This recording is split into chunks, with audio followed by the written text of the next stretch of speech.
Breaking update, hala, lagot. Uplo, class, kumilos na, nagsampa, kaso Supreme Court, Palasyo, na shock. Yes. Ayan, syempre itong balitang ating matutunghayan ngayon ay nagmula kay Banat Kabayan TV. At syempre ito po ang inyong lingkod na si BT na magbibigay ng reaksyon at komento dito sa video na ating matutunghayan ngayon. At huwag na natin pagtagalin at sabay-sabay na nating panoorin ang laman ng video na hatid sa atin ni Banat Kabayan TV at bibigyan natin ng reaksyon ng balitang ito.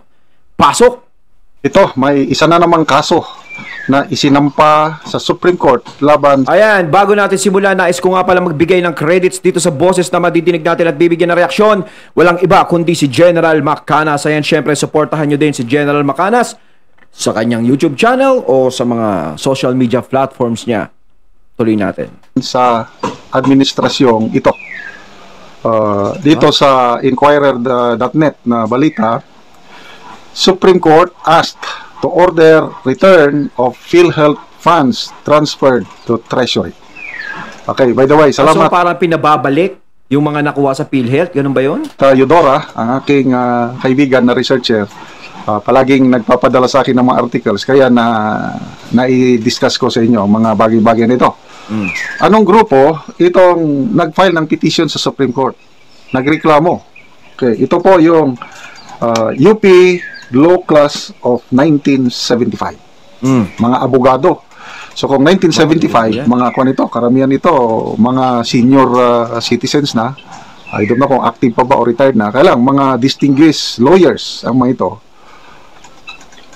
Nagpetition sila sa Supreme Court na ibalik yung excess funds ng PhilHealth. Sa ngayon, 60 billion pesos na ang nai-transfer sa National Treasury. Ang petition ng mga lawyers na ito is Supreme Court mag-order sa national government na ibalik sa PhilHealth yung 60 billion na nai-transfer na. Oh, nako, yan pinababalik ng mga abogado. Siyempre, abogado, alam naman natin, matatalino. Hindi ka naman magiging abogado kung ikaw bobo! Ewan ko lang doon sa di ba? Pero, di ba, dapat hindi pinapakailaman talaga yung pondo ng PhilHealth. Di ba? Hindi naman dapat pinapakailaman yan Kasi kung tutuusin, napaka-importante yan. Di ba? Hindi dapat ginagalaw, dapat nandiyadyaan. Di ba? Hindi lang nandiyadyaan, dapat mas lalo pang nadadagdagan. Di ba? Kung meron mang ibang kung meron mang paggagamitan, kaya kumukuha sila ng pondo dyan sa PhilHealth, kinukuha na nila ng pera, pwede naman siguro yung iba. Pero wag naman yung pinakikinabangan talaga ng mga Pinoy. 'Di ba? Alam naman natin ang PhilHealth is nakakatulong 'yan sa mga kababayan natin na nao-ospital, nagkakasakit, malaki din ang ibinabawas diyan. 'Di ba? Kumbaga tayo nga naapektuhan tayo sa mga nabalitaan natin dati, nagkaroon ng anomalya diyan sa PhilHealth. Tapos, 'di ba? Namimigay-migay lang ng regalo, ganun. Parang baliwala lang. Bayad ng bayad tayo sa PhilHealth tapos pinagre-regalo lang ng iba. Diba? Kaya dapat hindi talaga binabawasan yan. Kahapon, 30 billion yung na-transfer. Noong mga unang mga buwan, 30 billion na-transfer na. Kaya 60 billion na. 29.9 billion na lang ang hindi pa na-transfer ng PhilHealth papunta sa Treasury. So, grabe So, ang mga petitioners, itong mga lawyers na ito... Kasi parang ito yung kukunin yung pera sa PhilHealth, tapos uutang tayo, tapos yun ibabalik sa PhilHealth. Parang ganun ba yun? Ayun yung nabalitaan ko, correct me if I'm wrong mga katunay Ayun yung nabalitaan natin sa tabi-tabi. Alam niyo naman tayo, minsan may pagkamarites. Pero gusto ko, yung mga namamarites ko is medyo tama ng konti. Diba? Cited yung illegal, yung circular number 003-2024 sa Department of Finance. Illegal daw ito. Hindi sapat na basihan para gamitin o i-transfer ng PhilHealth yung mga unused funds nila. Okay? So, unused fund, dapat nga yan talaga dinadagdagan Pagpalagay mo unused fund, yung unused na yan, pwede pang mapakinabangan sa mga susunod dyan, di ba? Kahapon, another group ang nag-file ng kaso sa Supreme Court. Ito, sa Philippine Star na balita naman ngayon, Bayan muna appeals to Supreme Court to block PhilHealth fund transfer. So itong Bayan muna, ito yung mga makabayan block. Actually, supplemental petition na ito. Nung una pa, few months ago, nag-file na sila ng petition questioning the legality itong fund transfer ng PhilHealth. Kaya ito, pangalawang petition na nila. Ang iba pang nag-file ng petition, pinakauna, si Senator Pimentel at saka si dating Finance Undersecretary Sileto Magno ang unang nag-file ng petition sa Supreme Court. Ganon, kini-question yung fund transfer. Sinundan ito ng mga health workers. Sinundan ito ng mga labor groups. So ang dami na. Iba't ibang sektor ng society dumulog, nagreklamo sa Supreme Court para pigilan yung transfer na ito ng PhilHealth funds at para ibalik. Kapag mga ganyang nagrereklamo, dapat hindi na tinutuloy yan, di ba? Kasi alam nyo, kayo yung gumagawa ng ikasisira nyo sa mga sarili nyo eh. No, hindi na tayo nauubusan ng ikasisira sa mga sarili. 'Di ba? Kasi yung diskarte parang medyo mali ng konti. 'Di ba? Ipagpalagay mo, yun nga yung sinasabi ko kanina, is may nabalitaan tayong gano'n, kukunin yung pondo sa PhilHealth tapos saka uutang ng ganto. Saka yung para ipambalik o ipantapal do sa kinuha. Ano ba? Yung tama ba yung sinasabi ko, mga katunay? I-correct nyo ako ha. May karapatan po kayong i-correct ako kung meron akong mali. 'Di ba? Pero yun yung mga medyo parang sumagap na balita sa akin.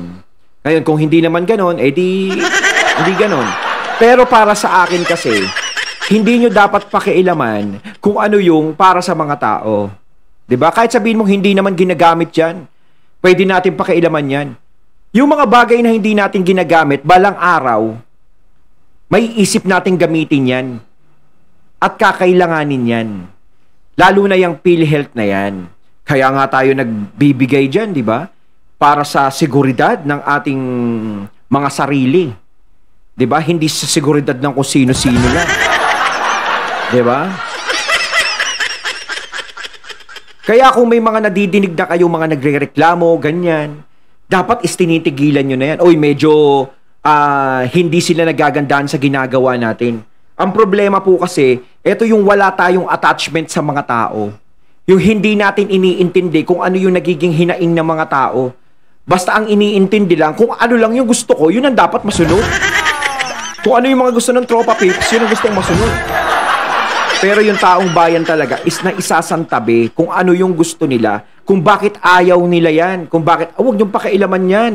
'Di ba? Hindi naman kasi siguro sila gaganyan kung hindi kakatwi-katwiran yung pinagkakaganyan nila na nirereklamo nila, 'di ba? So, lumalabas ngayon na ang ating gobyerno, despite na napaka-unpopular itong move nila, hindi sila nakikinig. Bingi. Wala lang. Ayun yung sinasabi ko. Hindi nakikinig, nagiging bingi. Yung hinaing ng taong bayan, hindi nakikita. Kaya nga patuloy pa rin sila sa mga ginagawa nila eh. Kasi kung ikaw talaga, titingin ka sa baba, titingin ka sa labas, sa mga nangyayari sa paligid mo, is mauunawaan mo kung bakit nagkakaganon yung Pilipino. 'Di ba? Kung bakit nagagalit, kung bakit naiinis, ano ba ang pinanggagalingan niyan? Kasi baka iba iniisip nila na, gawa-gawa nyo lang yan. Pinagtatanggol nyo nga yung mga Duterte, gawa-gawa nyo lang yan. Pinagtatanggol nyo, ginagawa nyo kami ng kung ano-anong pinagsasasabi nyo sa amin. Hindi naman po magsasalita ang taong bayan ng kung ano-ano lang kung wala silang pinagbabasihan, kung walang pinagmumulan. Hindi naman parang praning yung mga tao para gumawa ng ganun. 'Di ba?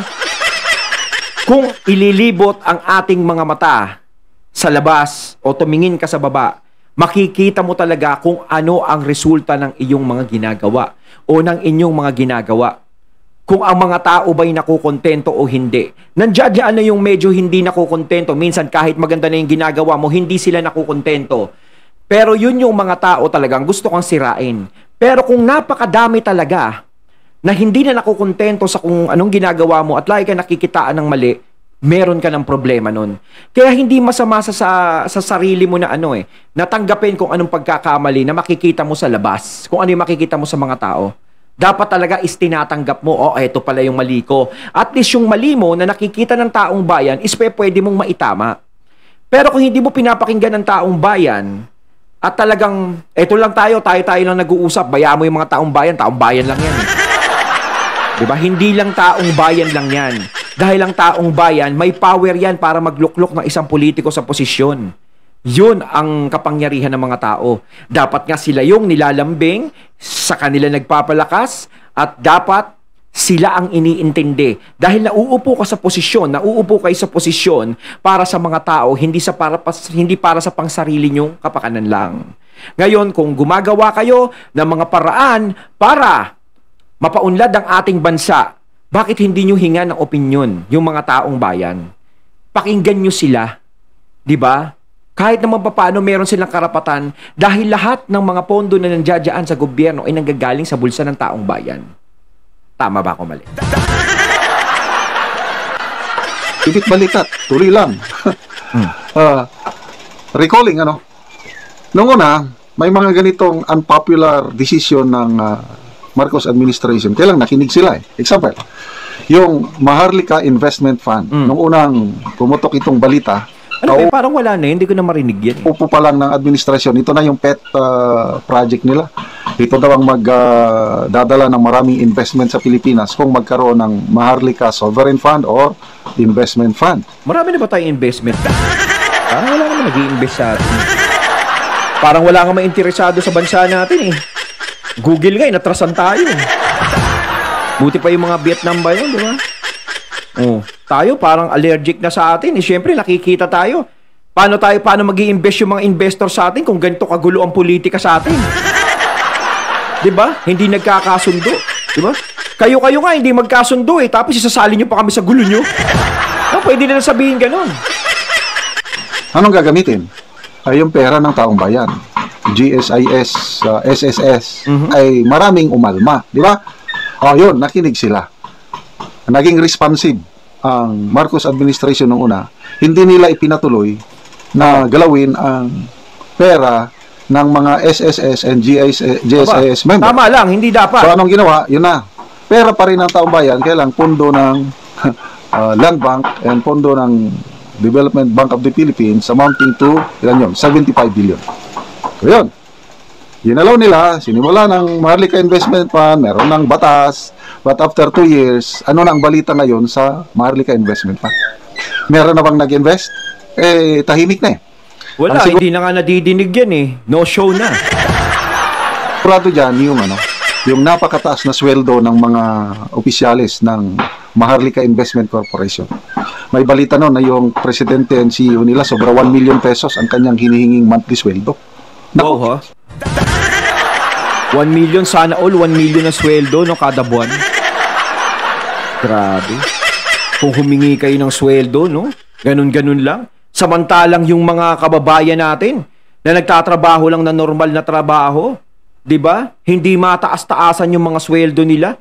Tumataas yung bilihin pero sweldo pababa ng pababa. 'Di ba? Dapat nagiging fair, hindi nagiging unfair.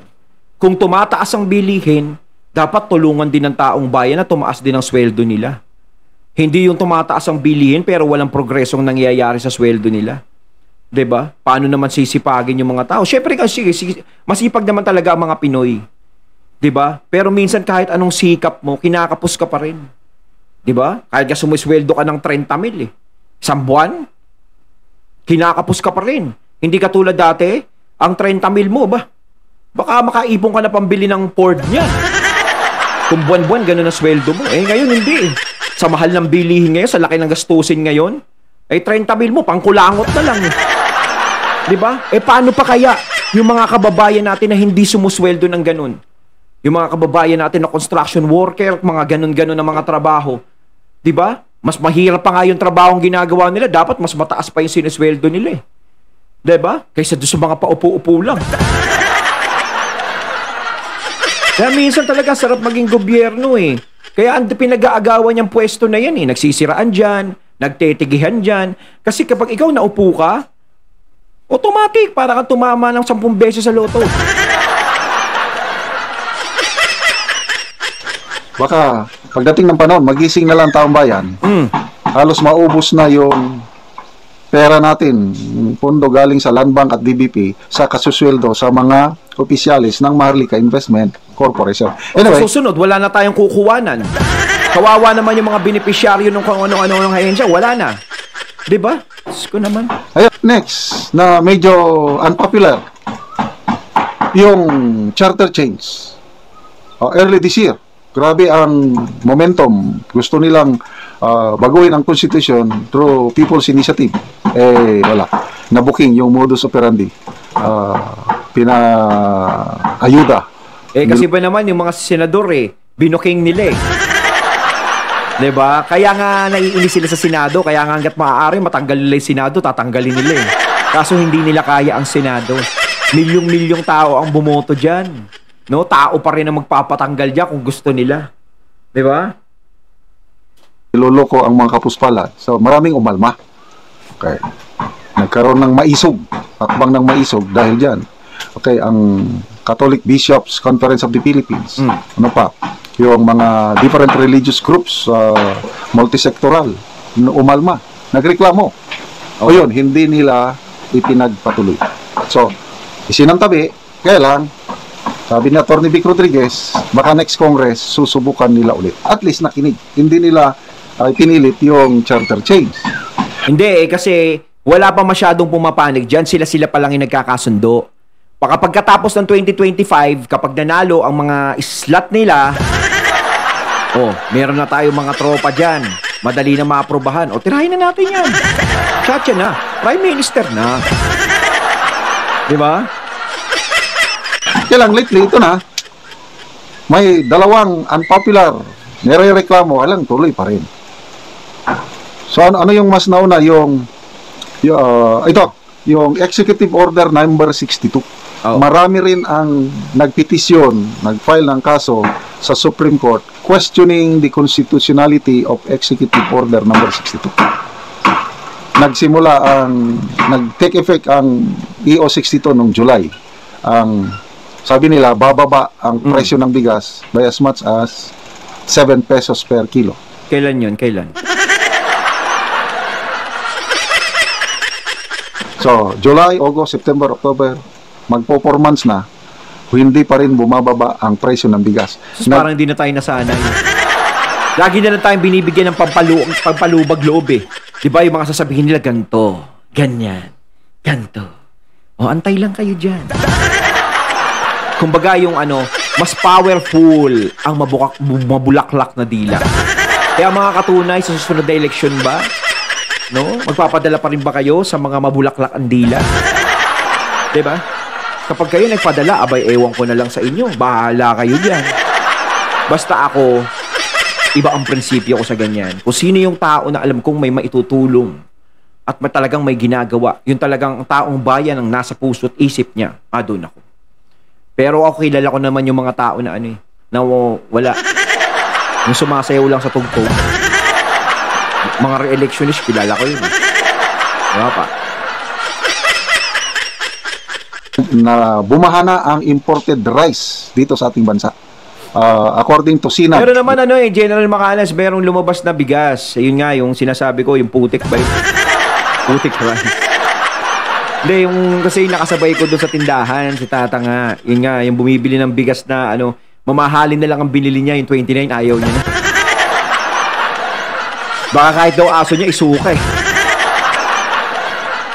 Yung kasamang industriya ng agrikultura sa Pilipinas, umabot na ng 1.17 million metric tons of imported rice. Ang pagbaba ng presyo ng bigas, according to Philippine Statistics Authority na data, is only 20 centavos ang ibinaba. 25 centavos lang pala. Yung 7 pesos na ina-expect nila na pagbaba, wala. Nada. So, logi ang gobyerno kasi wala, napaka-imposibleng mangyari yan. Binabaan nila from 35%, ginawang 15%. Isang panaginip na lang ang pagbaba ng bigas. SINAG, lugi na ang gobyerno ng 6.2 billion pesos na since na nag-take effect ang Executive Order number 62. Kung tutuusin nga, ang gara na nangyayari sa atin ngayon eh. Wala tayong hinaharap na kalamidad, wala tayong hinaharap na pandemya, pero ang mahal-mahal ng bigas ngayon. 'Di ba? Pero nung pandemic talaga, doon talaga may karapatang magmahal ang bigas pero hindi nagmahal.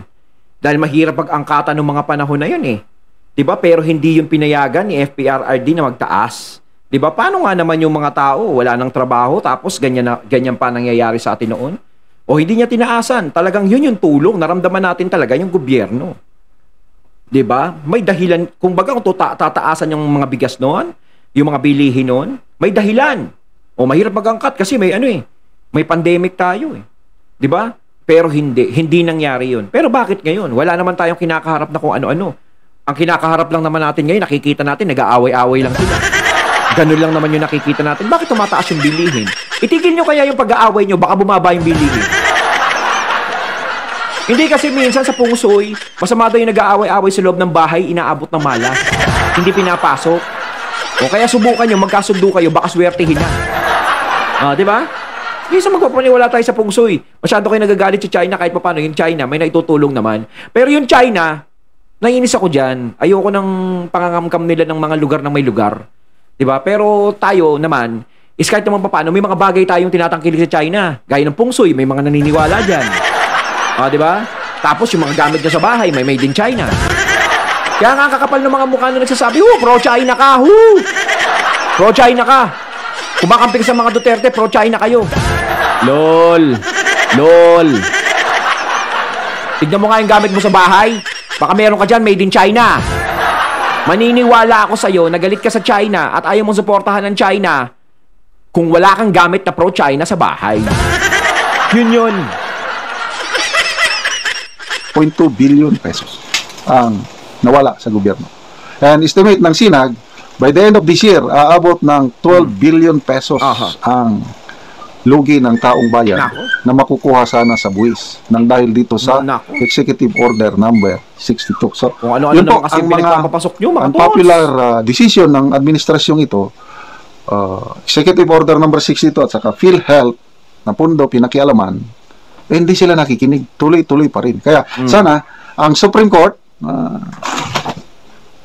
maging mabilis ang kanilang aksyon para mapigilan pa ang pag-transfer ng remaining 30 billion at saka hindi nila magastos yung 60 billion na may dapat lang. Aanhin mo pa ang damo kung patay na ang kabayo. So, mabuhay ang mga petitioners, lalo na itong UP class of 1975. Ayun, natating natin ngayon ang video na nagmula kay Banat Kabayan TV at syempre natin ngayon natin ang boses na yun na nagmula kay General Macanas. Kayo mga katunay, anong masasabi nyo tungkol dito sa video na atin natin ngayon at binigyan ng reaksyon? Comment lang po kayo sa comment box. So once again, I'm BT and I'm out. Peace.